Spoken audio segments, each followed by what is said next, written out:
নমস্কার বন্ধুরা, কেমন আছেন? লাইফস্টাইল বাই সম্পান নতুন আরেকটি ভিডিওতে আপনাদেরকে স্বাগতম। আজকে আবার আপনাদের সাথে নতুন একটা ভিডিও শেয়ার করব।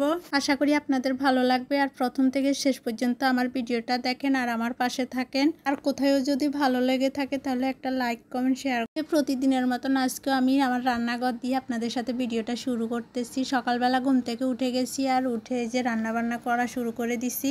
এই যে এখানে পটল ভাজি বসাই দিছি আর এখানে আমি ঢেঁড়স কেটে নিচ্ছি। আর ওইদিকে ঘুম থেকে উঠে যে রান্নাঘরে চলে আসি তা না, অনেক কাজ থাকে, তারপর রান্নাঘরে আসতে হয়। রান্নাঘরে ঘুম থেকে উঠার পরও মিনিমাম 30 মিনিট পরে রান্নাঘরে আসতে হয়।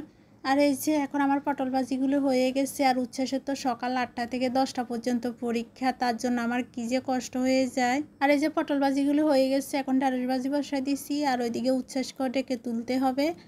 আর ওর সবগুলো পরীক্ষা 8টা থেকে 10টা পর্যন্ত, যার কারণে আমার অনেক কষ্ট হয়ে যায়। আর আজকে ঢেঁড়সবাজি করতে আসি একটা ভাবির কথা মনে পড়ে গেছে, স্কুলের এক ভাবির কথা মনে পড়ে গেছে। একদিন এরকম ঢেঁড়সবাজি করছি শুনে উনি বলতেছে পেঁয়াজ দিয়ে করছেন। আমি বলছি না, এখানে আমি কোনো পেঁয়াজ দিই নাই।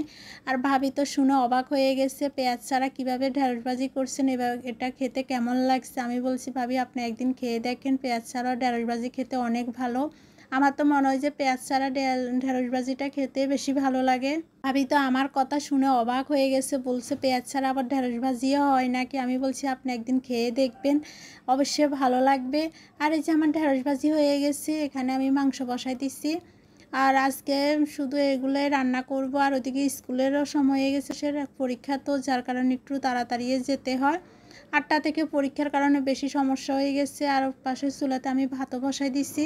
যে এখন মাংস বসাই দিয়ে উচ্ছ্বাসকে ডেকে তুলবো আর বলবো পড়াগুলো একবার যেন চোখ বুলে যায়। আর ঘুম ঘুম চোখে, অনেক সকালে উঠতে হয়তো ছোটো মানুষ উঠতেও চায় না অনেক সময়। আর এই যে এখন আমার জল গরম হয়ে গেছে, এখন চাল দিয়ে দিব। আর এদিকে আমি চাল দিয়ে পাকে উচ্ছ্বাসকেও তুলেও নিচ্ছি ঘুম থেকে।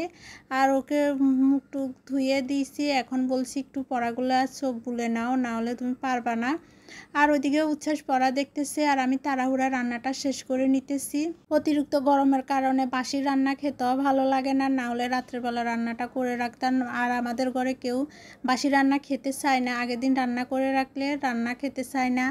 অনেকে তো দেখি ফ্রোজেন রুটি পরোটা সব কিছু খায়, কিন্তু আমাদের ঘরে কেউই খেতে চায় না, একদম সব কিছু তরতাজা খেতে হয়, করে দিতে হয়। আর এই যে এখন আমি মাংসতে জল দিয়ে দিব। আর মাংসতে জল দিতে গিয়ে আমি আরেকটা কাণ্ড করে ফেলছি, মাংসতে দিয়ে ফেলছি বেশি জল। আসলে বেশি তাড়াহুড়া করলে অনেক সমস্যা হয়ে যায়, মানে তাড়াহুড়া করে বেশি তাড়াতাড়ি করে কাজটা শেষ করতে গেলে কাজটা শেষে হয় না। আর দিকে আমি বেশি মাংসতে জল দিয়ে ফেলছি। যাই হোক, মাংসগুলো আমি যখন ভালো করে ফুটে উঠছে ঢাকা দিয়ে চলে গেছি উচ্ছ্বাসকে নিয়ে স্কুলে। আর এই যে উচ্ছ্বাসকে স্কুল থেকে নিয়ে আসি, খাওয়া দাওয়া করে অনেক পরে আম কেটে নিছি। আর আম আমার খুব পছন্দের একটা ফল, সবচেয়ে আমার পছন্দের ফল হয়েছে আম। আমটা আমার ভীষণ ভালো লাগে।